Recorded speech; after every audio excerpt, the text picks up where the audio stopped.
शुरू करते हैं बेटा। क्या बात बोली थी मैंने कल? चलिए एक बार क्विक रिवीजन ले लें पहले। कल क्या बताया था बच्चों? मैंने एक्सेलरेशन ड्यू टू ग्रेविटी बताया था। ग्रेविटी का कॉन्सेप्ट मैंने क्या बताया था बेटा?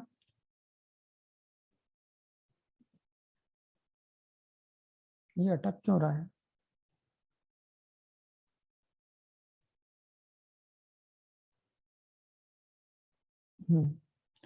एक्सेलरेशन ड्यू टू ग्रेविटी का कॉन्सेप्ट क्या बताया था? कोई भी प्लेनेट हो, चाहे अर्थ हो चाहे कोई भी प्लेनेट हो, उस प्लेनेट पे ग्रेविटी का मतलब अगर उस प्लेनेट पे किसी चीज को छोड़ देंगे तो वो नीचे की ओर कितना एक्सेलरेशन से आएगा, उसी को कहा था acceleration of a ball due to gravitational force, जिसे हम लोग कहते हैं ग्रेविटी। मुख्य तौर पे जो ग्रेविटी का फॉर्मूला होता है वो किस पे डिपेंड करता है बेटा? मास ऑफ प्लेनेट पे डिपेंड करता है और रेडियस ऑफ प्लेनेट पे डिपेंड करता है। किसी भी प्लेनेट पे ग्रेविटी निकाल सकते हैं, मैंने आपको बताया था। अर्थ पे भी कैलकुलेट कर सकते हैं। ये बात मुख्य, सब लोग रिवाइज कर लेना फटाफट 2 मिनट में, कि किसी भी प्लेनेट पे जो ग्रेविटी होती है वो बॉडी के मास पे डिपेंड नहीं करती। चाहे ट्रक को फेंको चाहे बॉल को, सभी की ग्रेविटी सेम होगी। क्वेश्चन कैसे बने, इस टाइप के रेशियो बेस्ड बनना है, ये तय है कि मास। मेरा इंटरनेट कनेक्शन अनस्टेबल, वाईफाई कहाँ चले गया? सर आपकी आवाज अटक भी रही थी अभी। यस सर, आपकी आवाज बीच बीच में नहीं आ रही। हाँ सर। कहते हैं इंटरनेट की स्पीड के बारे में क्या बोलते हैं आप? सर नेट भी चाहता है कि आप क्लास ना लो। स्पीड तो होता है, कोई दिक्कत नहीं। चलो, the problem is not with the internet then, कुछ और कारण हो सकता है। हाँ, क्लास लेना पड़ेगी, क्लास तो लेनी पड़ेगी मेरे भाई, क्लास नहीं लेंगे तो कैसे काम चलेगा। हाँ देखो, तो मास of planet, radius of planet के टर्म्स में ग्रेविटी निकाल सकते हैं, ये मैंने आप लोगों को बताया था। आज अटक क्यों रही कहानी? हाँ, उसके बाद मैंने बताया था ग्रेविटी के 2 फॉर्मूले होते हैं। एक फॉर्मूला किसके टर्म्स में? मास ऑफ प्लेनेट के टर्म्स में। इसको बहुत अच्छे से, बार जितना पढ़ो उतना कम है। एक फॉर्मूला डेंसिटी के टर्म्स में। अगर मास ऑफ प्लेनेट कांस्टेंट होता है बच्चों, तो ग्रेविटी क्या होती है? Inversely proportional to radius of planet का स्क्वायर। बोलो, होती है। और अगर डेंसिटी ऑफ प्लेनेट कांस्टेंट है तो ग्रेविटी क्या होती है? Directly proportional to radius. तो आपको जब भी ग्रेविटी निकालनी है इन दोनों फॉर्मूलों पे जिक्र करना है। दोनों फॉर्मूलों का आगे फिर से यूज करेंगे। क्वेश्चन कैसा बनेगा देख लीजिए। बताया था मैंने कि अगर सेम मास दिया है तो ग्रेविटी निकाल सकते हैं, सेम डेंसिटी दी है तो ग्रेविटी निकाल सकते हैं। यहाँ तक बताया था। फिर क्या बताया था? ग्रेविटी किन फैक्टर पर डिपेंड करती है?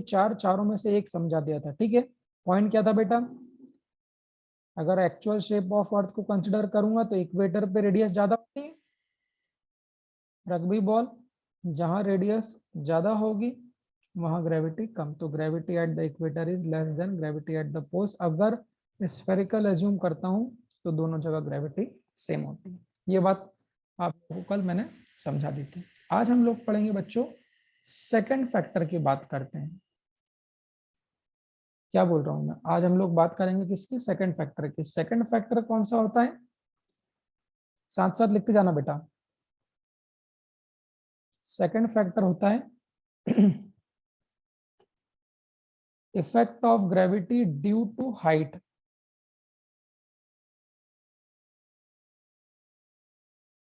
हाइट के कारण ग्रेविटी पे क्या इफेक्ट पड़ेगा उसकी चर्चा करनी है। अच्छे से देखिएगा। आवाज आ रही है? अभी आ रही है आवाज मेरी? Yes sir.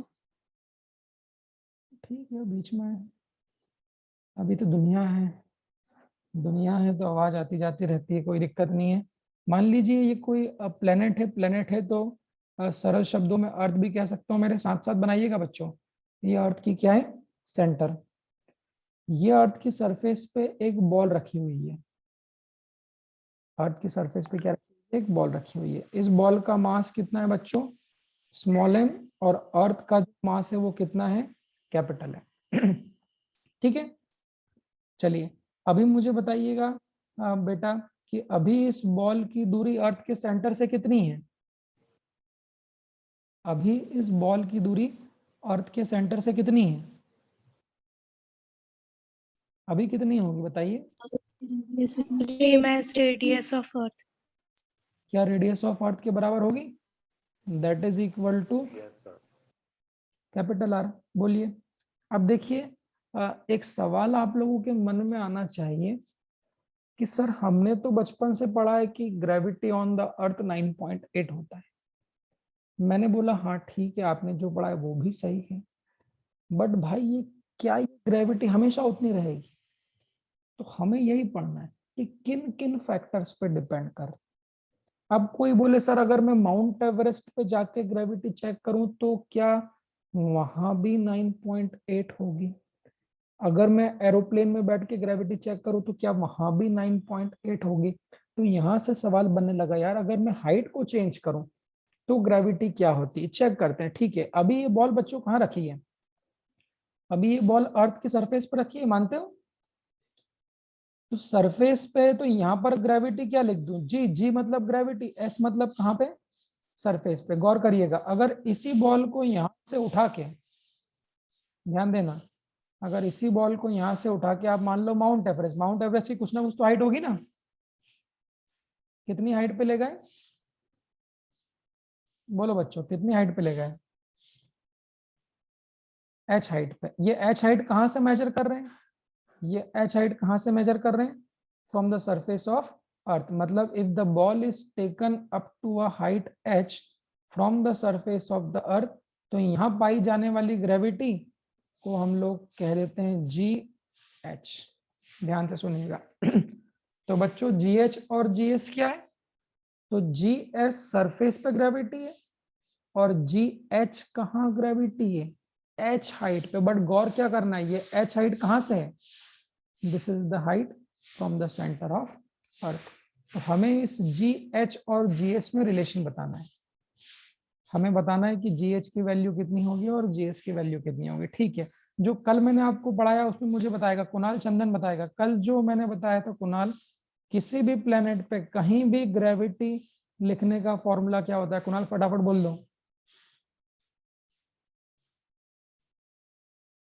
Kunal. Sir G is equals to M into G into MP upon R P square।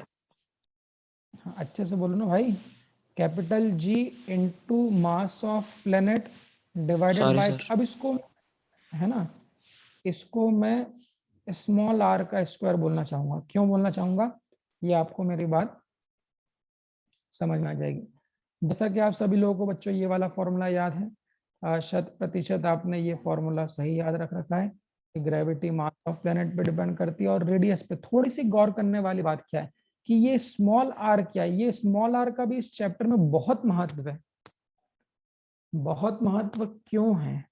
क्योंकि हमारे पास एक होता है, सिंबॉलिक फॉर्म में बात कर रहा हूं, हमारे पास होता है कैपिटल आर और एक हमारे पास होता है स्मॉल आर। तो आप जब भी बोलो बच्चों फॉर्मूला तो स्मॉल आर ही बोलना। स्मॉल आर क्या है देखना, ये स्मॉल आर क्या होता है? This is the distance from the distance, कहां से लेते हैं बच्चों? सब लोग मेरे साथ साथ लिखते चले जाएंगे। This is the distance from the centre. बोलो ये बात सही है? अब मैं आपसे पूछूंगा, देखिएगा, अगर मैं आपसे पूछूं बच्चों कि सरफेस पे ग्रेविटी लिखनी है, बोलो अगर मैं आपसे पूछूं सरफेस पे ग्रेविटी लिखनी है तो सरफेस पे स्मॉल आर की वैल्यू कितनी लोगे? बोलो, जब ये बॉल सरफेस पे थी तो सरफेस से सेंटर की हाइट, तो यहाँ पे स्मॉल आर की वैल्यू कितनी हो जाएगी? जब सरफेस पे ग्रेविटी लिखूंगा तो क्या कैपिटल आर के बराबर हो जाएगी? बोलिए। तो अगर मैं यस बात सर। करूं फॉर सरफेस, ये गौर करना, ये आगे बहुत काम आएगा भाई। अगर सरफेस पे बात कर रहा हूं तो स्मॉल आर की वैल्यू ही किसके बराबर होगी? कैपिटल आर के। तो बच्चों सरफेस पे ग्रेविटी कितनी हो जाएगी? जी एस बराबर 0। कैपिटल जी तो कांस्टेंट है, मास ऑफ अर्थ भी कांस्टेंट है, अपॉन कैपिटल आर स्क्वायर। इसको इक्वेशन 1 नाम लिख दूं। बोलो, this is the gravity on the surface. अब आप लोग मुझे बताएंगे अगर इसी बॉल को उठा के हम लोग एच हाइट पे ले गए तो एच हाइट पे स्मॉल आर की वैल्यू कितनी हो जाएगी बच्चों? R plus R H। plus H। R plus बिल्कुल। H। अगर इस बॉल को उठा के यहाँ ले गया तो मैंने क्या बोलना, कि डिस्टेंस हमेशा सेंटर से नापना है। तो अगर बच्चों h हाइट पे चले जाऊंगा तो यहाँ h हाइट पे स्मॉल r की वैल्यू कितनी होगी, तो एक तो ये h और एक r, तो यहाँ पर स्मॉल r की जगह कितना लिख दोगे, कैपिटल R प्लस h। तो बोलिए h हाइट पे ग्रेविटी कितनी लिखाएगी फिर, gravity eight height h formula क्या होता है, capital G mass of planet जो कि अर्थ है अपॉन स्मॉल r बोलना हमेशा, और यहाँ स्मॉल r क्या होगा बच्चों, r प्लस h का होल स्क्वायर। इसको इक्वेशन 2 नाम दे दो, साथ साथ लिखते भी चलना, बोलो। तो इस तरह से बच्चों हम लोग ग्रेविटी सरफेस पे भी निकाल सकते हैं, इस तरह से हम लोग ग्रेविटी h हाइट पे भी निकाल सकते हैं। तो 9.8 जो वैल्यू होती है वो किसकी होती है, 9.8 जो वैल्यू होती है वो किसकी होती है, अगर सॉल्व करके आप बोलोगे। सरफेस हाँ, से। तो अगर यहाँ की Surface. बात करोगे तो यहाँ पर वैल्यू कितनी होती है 9.8, बट जब माउंट एवरेस्ट पे जाओगे बच्चों तब वैल्यू एग्जैक्टली 9.8 नहीं मिलेगी, वो भी जान लीजिए। तो आप अगर चाहो तो यहाँ पे 9.8 लिख सकते हो, बट 9.8 मत लिखना, हम लोग न्यूमेरिकल वैल्यू लिखने, हम लोग फॉर्मूला, बस फॉर्मूला कैसे बनाएंगे बच्चों, क्या इन दोनों को डिवाइड कर दूं, बोलिए, इन दोनों को डिवाइड कर दूं, अगर इक्वेशन 2 को डिवाइड कर दूंगा बच्चों में 1 से तो कितना आ जाएगा, जी एच अपॉन जी एस, बोलो जी एच ऊपर लिख दूं क्या, जी एच की वैल्यू, सब लोग मेरे साथ साथ डेरिवेशन भी लिख लेंगे, स्कूल में काम आएगा, ध्यान रखना, और नहीं भी तो आपको कॉम्पिटिटिव में भी ये फॉर्मूला बनाना आना चाहिए। डायरेक्ट तो आप लोग रट ही लोगे, बट ग्रेविटी का फॉर्मूला बनाना इसलिए सिखा रहा हूँ ताकि दूसरे एस्केप वेलोसिटी और इसमें आपको मदद मिल जाए, ठीक है बच्चों। बस अगर मैंने ऐसा लिख दिया तो कौन कौन कट जाएगा, बोलिएगा जरा, क्या इससे ये कैंसिल हो जाएगा,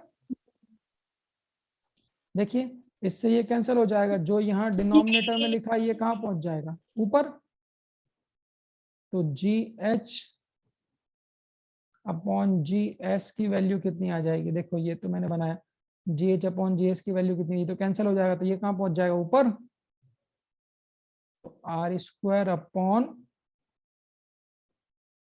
आर प्लस एच का होल स्क्वायर। इसमें कोई दिक्कत है, देख लीजिए, तो जो डिनोमिनेटर की वैल्यू है इसको ऊपर ले गए हम लोग, और ये वैल्यू कहाँ पहुंच गई नीचे, तो आर स्क्वायर। थोड़ा और सिंप्लीफाई करें, अगर इसको थोड़ा और सिंप्लीफाई करें बच्चों तो फाइनल फॉर्मूला क्या बन जाएगा, जी एच अपॉन जी एस की वैल्यू कितनी बन जाएगी, ये आर का भी स्क्वायर और आर प्लस एच का भी स्क्वायर है, तो दोनों का होल स्क्वायर लिख दूं, तो R upon R plus H का होल स्क्वायर। देख लीजिए, फाइनली अगर h हाइट पे ग्रेविटी लिखनी है तो इसको इधर मल्टीप्लाई कर दो, अगर इसको इधर मल्टीप्लाई कर दोगे तो h हाइट पे ग्रेविटी कितनी हो जाएगी, GS into R upon R plus H का होल स्क्वायर।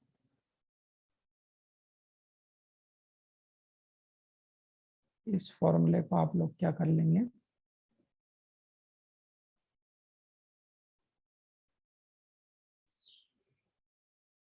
इस फॉर्मूले को आप लोग सब लोग याद कर लो, बहुत इंपॉर्टेंट फॉर्मूला है, देख लीजिए, नोट कर लीजिए कैसे बनाया।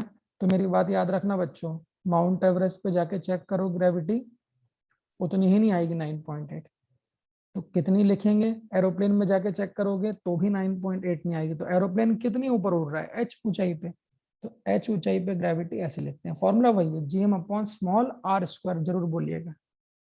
बस दोनों को लिख के दोनों को डिवाइड कर दिया, सॉल्व कर दिया। क्या फाइनल फॉर्मूला बच्चों याद कर लिया, ये वाला सभी लोगों ने फाइनल फॉर्मूला याद कर लिया, इसको याद रखिएगा। जला दो ना, फिल्म लाते हैं। हाँ बेटा जलाओ मत। सर हाँ भाई, सर डेप्थ में जाएंगे तो भी बढ़ेंगी, जाएंगे डेफ में भाई, पहले हाइट में तो जान दो। तुम तो यार कैसी बात करते हो, पहले तो मैं हाइट में बताऊं तो सही क्या बोलना है मेरे को, हाइट की बात तो सुनो। फैजल कुरैशी, फैजल अली कुरैशी, पहले इस पे मुझे एक बात और बोलनी है। आप लोगों ने लिख लिया बच्चों? सुनो, बढ़ेगी या कम होगी वो तो मेरी बात सुनो, वो मैं बताऊंगा ना। ये आपने लिख तो लिया है, मेरे को ये बताओ, जैसे जैसे सब लोग ध्यान से सुनना, जैसे जैसे बच्चों आप ऊंचाई पे जाते जाओगे, ये स्मॉल आर की वैल्यू क्या होगी, बढ़ेगी कि कम होगी? बढ़ेगी। जैसे जैसे सरफेस से, बढ़ेगी। देखो ना, सरफेस पे तो कैपिटल आर के बराबर है, बट ये यहाँ पर कैपिटल आर प्लस एच के बराबर है। तो यहाँ से एक बात तो मेरे को बोल दो कि देखो भाई, मास ऑफ प्लेनेट तो आपके जाने नहीं जाने से कोई चेंज तो नहीं होगा। क्यों, ऐसा तो नहीं होगा तुम लोग माउंट पे चले जाओगे तो अर्थ ही हल्की हो जाएगी? क्यों?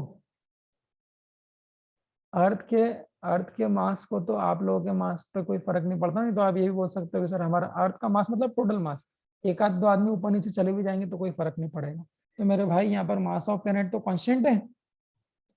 मास ऑफ प्लेनेट तो कैसा है, कांस्टेंट है। जैसे जैसे आप लोग ऊंचाई पे जाओगे बच्चों, बोलो, जैसे जैसे ऊंचाई पे जाओगे आर की वैल्यू बढ़ेगी। सहमत हो मेरी बात से? देखो, अगर आर की वैल्यू बढ़ेगी और अर्थ का मास अगर कांस्टेंट है, पुरानी वाली बात याद कर लो, अगर अर्थ का मास कांस्टेंट है तो ग्रेविटी क्या होती है, इनवर्सली प्रोपोर्शनल टू क्या होती है, डिस्टेंस। और डेंसिटी कांस्टेंट होती तो डायरेक्टली होती। तो यहाँ तो मास कांस्टेंट है, तो जैसे जैसे आप ऊंचाई पे जाओगे आर की वैल्यू बढ़ेगी। आर की वैल्यू बढ़ेगी फैजल, तो ग्रेविटी क्या होगी, फैजल बोलेगा, फैजल, कम होगी। फैजल बिल्कुल, ग्रेविटी जो होगी वो क्या होगी हमारी। तो ये बात भी समझ लेना, फॉर्मूला तो समझ लिया, बट ये भी समझ लेना बच्चों कि ऊंचाई पे जाने पे ग्रेविटी कम होती है। तो यहाँ पर कंक्लूजन में क्या लिखेंगे, नोट विशेष लिखना। नोट क्या लिखोगे, as you go up the value of gravity also decrease. तो कहाँ पे ज्यादा होगी, सरफेस पे ज्यादा होगी कि माउंट एवरेस्ट पे ज्यादा होगी? क्यों भाई फैजल? सरफेस पे ज्यादा। सरफेस पे। हाँ, तो ध्यान सरफेस रखना, जैसे जैसे ऊपर जाते जाओगे बच्चों ग्रेविटी कम होगी। सो इट इज मैक्सिमम, यहाँ लिखो क्या, so it is maximum. Maximum हमेशा कहाँ होती है, सरफेस पे। On the surface of earth, exactly. और कितनी होती है सरफेस पे, 9.8। 9.8। this is the maximum value of gravity which is on the surface of earth. As you go up the gravity decreases. और स्पेस में जाके ग्रेविटी कितनी हो जाती है, सोचो ना, स्पेस में जाके कितनी ग्रेविटी रहती है? 0। Zero gravity. तो 9.8 से कम होते होते होते होते होते होते स्पेस में जाके जीरो, खत्म। तो भाई ऊंचाई पे जाने पे ग्रेविटी कम होती है, ये हम लोगों को पता चल गया। तो दो फैक्टर मिल गए बच्चों। अरे यार मैंने यहीं पे लिख दिया, शिट, ये अब नोट्स भेजूंगा तो चलो कोई दिक्कत नहीं। हाँ, सर तो दो सर अगर फैक्टर, हाँ बोलो स्पेस भाई। पे जाने से ग्रेविटी जीरो हो जाती है तो फिर जो मून वगैरह है इन सबको कैसे ग्रेविटेशनल फोर्स से अट्रैक्ट कर रही है? क्या बोल रहे हो, फिर से बोलना, आवाज नहीं समझ में आई। अगर स्पेस में सर जाने से ग्रेविटेशन मतलब जीरो हो जाता है तो फिर जो अर्थ की ग्रेविटी है वो मून को कैसे अट्रैक्ट कर रही है? अर्थ की ग्रेविटी मून को कैसे अट्रैक्ट करती है, ऐसा? हाँ सर। अर्थ की ग्रेविटी मून को अट्रैक्ट कहाँ करती है? ग्रेविटी और ग्रेविटेशनल फोर्स फर्क डिफरेंट होता है, वही तो मैंने आपको बताया है कि ग्रेविटी जो होता है वो एक्सेलरेशन होता है। मतलब स्पेस में जाके अगर किसी चीज को आप छोड़ते हो तो क्या वो अर्थ की तरफ आती है क्या? स्पेस में जाकर आप किसी चीज को छोड़ोगे तो वो आपकी अर्थ की तरफ नहीं आई, क्योंकि acceleration due to gravitational force खत्म हो जाएगा। तो वहां पे अर्थ का ग्रेविटेशनल फोर्स खत्म हुआ है। स्पेस में जाके किसका खत्म, अर्थ का ग्रेविटेशनल फोर्स खत्म हो गया। बट अगर आप लोग बात करोगे अर्थ और मून की, तो दोनों हेवनली बॉडीज है, उन दोनों के बीच में तो ग्रेविटेशनल फोर्स लगेगा। कितना लगेगा वो आप फॉर्मूले से भी कैलकुलेट कर सकते हो, वो अलग चीज है। Capital G m1 m2 upon r square. Mass of earth रख दीजिए, मास ऑफ मून रख दीजिए, और अर्थ और मून के बीच की डिस्टेंस भी आपको पता है। तो स्पेस में जाके अर्थ का ग्रेविटेशनल फोर्स खत्म हो रहा है, अर्थ और मून के बीच का नहीं हो रहा, ठीक है। और उन दोनों के बीच के पार्शियल इफेक्ट के कारण ही, वो कहते हैं ना, मून की ग्रेविटी के पार्शियल इफेक्ट के कारण ही हमारी धरती पे सुनामी और ये आती है। सुना है ना आप लोगों ने, समुद्र में हाई टाइड लो टाइड्स बचपन में पढ़ते थे ना। Tidal wave. तो वो मून के रोटेशन के कारण होता है कि मून जब रिवॉल्व करके थोड़ा अर्थ के पास आ जाता है, तो चूंकि उसकी थोड़ी ग्रेविटी बढ़ जाती है, जिसके कारण वो क्या होता है, हाई टाइड्स आ जाते हैं, है ना। चलिए, तो ये फॉर्मूला आप लोग याद रखिएगा, ये याद रखिएगा। अब तीसरा फैक्टर कौन सा बचा है बच्चों? तीसरा फैक्टर कौन सा बचा है?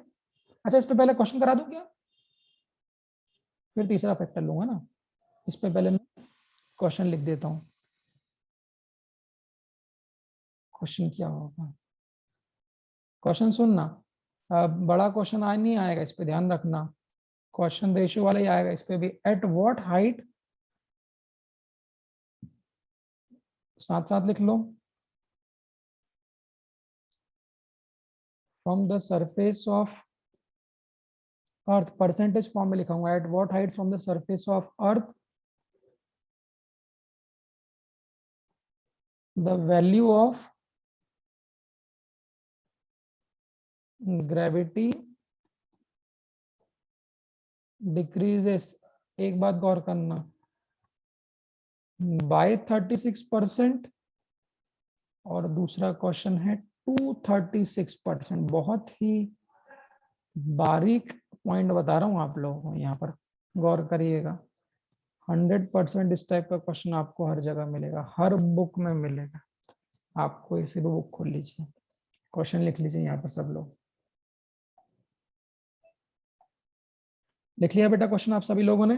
उसने क्या बोला है, कितनी हाइट पर, और ये लोग जो लेट आते हैं बच्चों, बेटा लेट मत आया करो, ऐसा मत करो। तुम लोग मेले में नहीं आए हो दशहरे के, टाइम पे आओ भाई। 7:40-45 पे, 7:40 पे तैयार होके बैठ ही आएगा। जैसे ही लिंक आती ज्वाइन, आप लोग बाद में आओगे तो क्या ही समझ में आएगा, और जो लोग बाद आखिरी में भग जाते हैं उनको भी क्या ही समझ में आएगा। तुम लोग मुझे बोल लोगे अगर बाद में ही समझ में नहीं आया। मेरे पास एक की अटेंडेंस है, ध्यान रखना। अटेंडेंस में आप लोगों को और आपके पेरेंट्स टीचर्स मीटिंग में आप लोगों के पेरेंट्स को दिखाऊंगा, तो रोज आओगे तभी हमारी जिम्मेदारी भाई समझ में आने की, ठीक है। चलिए लो भाई क्वेश्चन ले लो। ये 2 क्वेश्चन है, इसमें उल्टा क्वेश्चन बताऊंगा, इसमें एक बाइनोमियल अप्रोक्सीमेशन होता है वो भी बताऊंगा, ठीक है। चलिए, सब लोगों ने क्वेश्चन लिख लिया बेटा? अध्याय नहीं, क्वेश्चन लिख लिया? अध्याय अध्याय नहीं, क्या हुआ लड़कों जैसे कब हुआ? हाँ, सबसे पहले बोलिए क्या पूछा है बच्चों, क्वेश्चन आपको कैसे समझ में आएगा? क्या पूछा है, थोड़ा परसेंटेज खेल लें। उसने क्या पूछा है, एट व्हाट हाइट, मतलब कितनी ऊंचाई पे जाके उड़ोगे। कहां से, हाइट कहां से पूछ रहा है, ये गौर करना, अर्थ की सरफेस से, ताकि वैल्यू कितनी का, ग्रेविटी की वैल्यू कितनी कम हो जाए। इन दोनों का क्या मतलब होता है, जानवी बताएगी इन दोनों का क्या मतलब होता है। जानवी दुर्दे बाय 36% और 236% में कोई अंतर है भी कि नहीं? है ना सर, क्या अंतर है? बाय 36% यानी 100 में से 36% कम हो गई तो 64 बची, और 236% यानी सिर्फ 36% है। अच्छा, तो एक बात सुन लो, इस बच्चे ने बोला, तो ये जो फॉर्मूला है इसमें क्या, ध्यान से देना। एक चीज मैं लिख देता हूँ यहाँ पर आप लोगों को स्पष्ट करने के लिए, कि ये जो फॉर्मूला बच्चों मैंने बताया है, यहाँ पर GH क्या है, GH क्या है, मैं उसको स्पष्ट अपनी देसी भाषा में लिखता हूँ। तो GH क्या है, H ऊंचाई पर जाके, लिखूं, यहाँ लिखता हूँ, थोड़ी जगह यहाँ पे मुझे दिख रही है, देखना। GH क्या है, H हाइट पर जाकर कौन सी ग्रेविटी है, बहुत गौर समझना, बची हुई ग्रेविटी। गौर करिए, हमने क्या बोला भाई, हमने क्या बोला कि जैसे जैसे हम लोग ऊंचाई पे जा रहे हैं ग्रेविटी क्या हो रही, कम हो रही। तो कम होते होते होते होते जब H ऊंचाई पर पहुंच गए तो ये जी एच क्या है, रिमेनिंग। एच ऊंचाई पर जाकर कितनी ग्रेविटी बची, हमें रिमेनिंग ग्रेविटी से मतलब है। तो ये जो फॉर्मूला है ये किसका है, रिमेनिंग ग्रेविटी का। शिट, लाइट कितनी दिक्कत दे रही है यार।